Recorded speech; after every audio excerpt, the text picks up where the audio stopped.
Do you have interest in investing? Some people don't. But that doesn't mean you shouldn't be investing. You must be investing to build your wealth over time. So if you say, no, I don't have interest, then you just buy a mutual fund.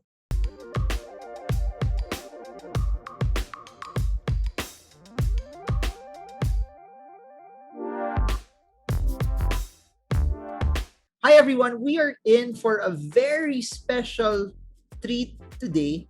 We have the worst podcast host of my worst investment ever podcast, Andrew Stotz, joining us to share 6 ways on how you can lose your money.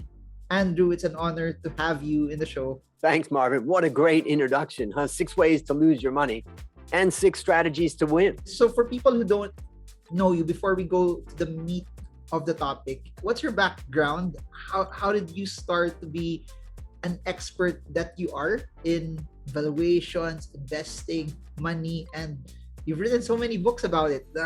What was your journey to this? To understand me, we got to go back to when I was 14. I was in jail at the age of 14.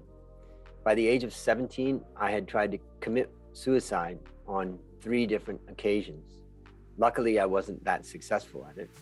You could say I was the worst guy at committing suicide, and I was heavily addicted to drugs. And I know in the Philippines, as well as around the world, there's many people that have fallen victim, and many mothers and fathers are dealing with that in their family. I was lucky enough, my mom and dad put me into a drug rehab, and I ended up going through 3 different drug rehabs, so nearly 1 year of my life, my senior year in high school. And when I graduated from high school, my mom said, well, time for you to go on your own.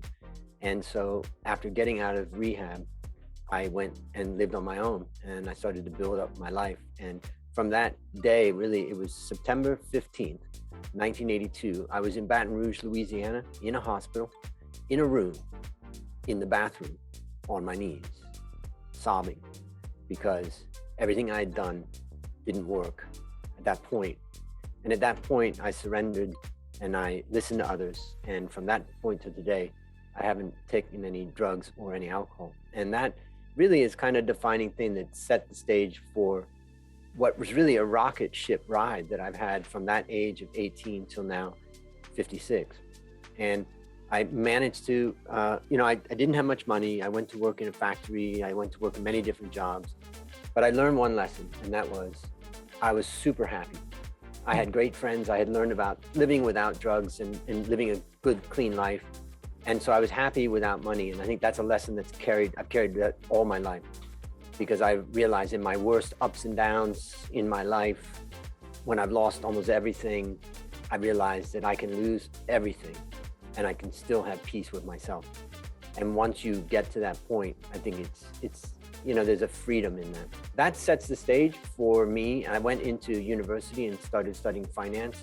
I didn't have much money, so I had to go into like a community college and then slowly get into Long Beach State.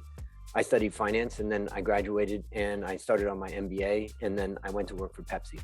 So I was a finance guy that went to work in manufacturing. I worked for 3 years. I really got into statistics, and I studied with a guy that was really the father of the quality movement, Dr. W. Edwards Deming.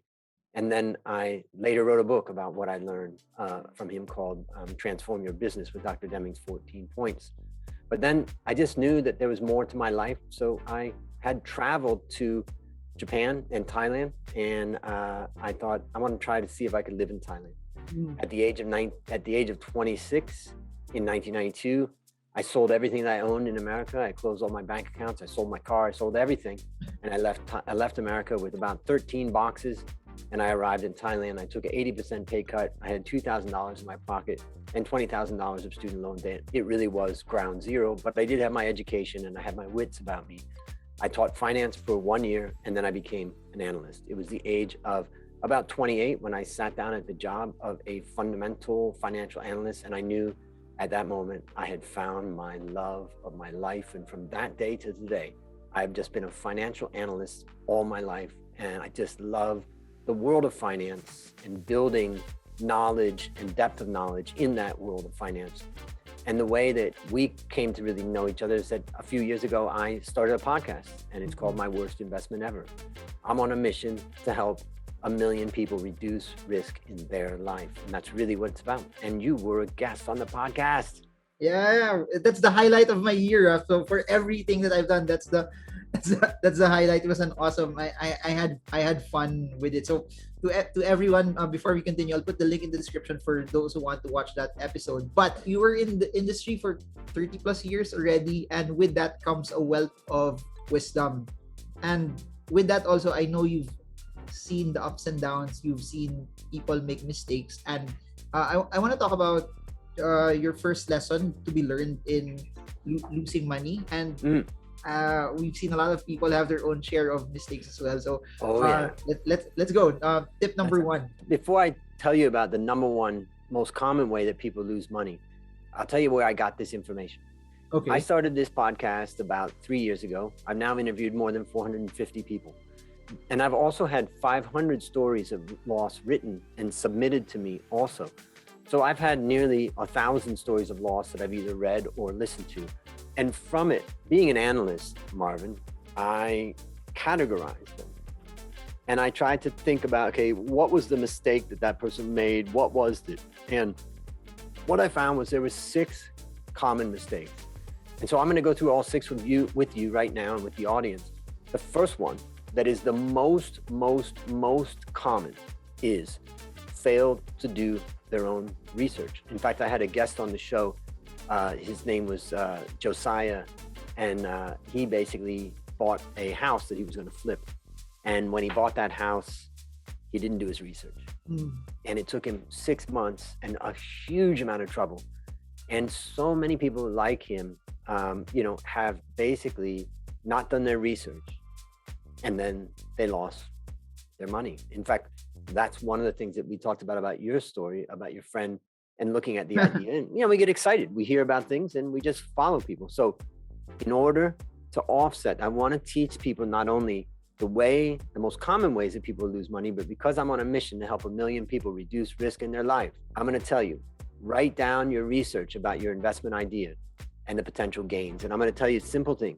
Take one piece of paper, draw a line down the middle, and on the left side of that line, write down what you think you're going to gain from this investment. One of the things I would say about research is that most people, they think it's going to be overly complicated. You don't have to do complicated research. Sometimes just a little bit of dedication of a little time, read a little bit, look at the financials, go look at the annual report, read a little bit, just a little bit of research. You'd be surprised how many people throw away their money with no research. Okay, when they look at annual reports, they look at financial statements, it becomes so overwhelming. There's so much details to look at. There's so much numbers. Then when you go to ratios, there's so much that it gets overwhelming for people who are not accountants or not really into who are not really into fundamentals. What should they at least focus on to be able to pinpoint them on the right direction as they start to analyze further? For the people that don't have a lot of time and maybe not a lot of interest, I would say that they probably shouldn't be buying individual stocks. They probably want to be buying a mutual fund or an ETF or something like that, where someone else is picking the stocks. Now, in Asia, we have less passive funds. In the West, there's a lot of passive funds. So you could own a passive fund that owns every stock in the world and forget about it. But for people that say, okay, I want to analyze companies, I have developed my own tool. I call it FVMR, Fundamentals, Valuation, Momentum, and Risk. And so when you're starting to look at a company, try to look at fundamentals. Is the company making a good return on equity, as an example? Valuation. Is it super expensive? Is it 40 times, 50 times? Is it worth it when you look at the fundamentals of the company? And momentum. Many times, value investors see a company, they think it's super cheap, it's pretty amazing, and so they buy it because it's cheap. But if it doesn't move, so we got to look at momentum, and I'm talking about momentum in earnings and also momentum in price. There's almost no factor in an investment world that's more powerful than momentum in earnings. If a company is increasing its earnings, that's generally going to be a very strong positive force. And finally, R of FVMR, risk. We want to look at balance sheet risk, that they don't have too much debt, that they have the ability to repay and pay interest, and The other type of risk is price risk. How volatile is the price? And just to understand that volatility is step number one. So I use a framework, FVMR, fundamentals, valuation, momentum, and risk. Truthfully, you could just put those 4 items on a piece of paper and just get one measure on each and look at it and think about it. I do it where I rank every company relative to all other companies in the world, but that's, you can do it just by starting your research with that. Does it come to a point that they try it individually first? Then when it comes to a point that it's too hard already, that's when they start going the ETF route. That's where they go to the mutual fund route as well. Or would you suggest that I try both and then to see what performs better for me, buying my individual stocks, or somehow in turn getting more from an index fund or a mutual fund as well? I'm just grabbing my book that I wrote, another book I wrote called How to Start Building Your Wealth Investing in the Stock Market. Okay. And I wrote this book for women. In fact, I wrote it for 5 women.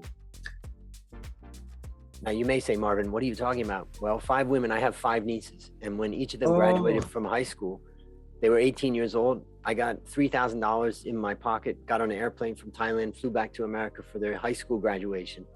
And I gave them $3,000 as a graduation present. But I said, no, you can't spend it. You're gonna put it into the stock market. So we set up an account in America at Vanguard. And then I started teaching them how to invest on their own.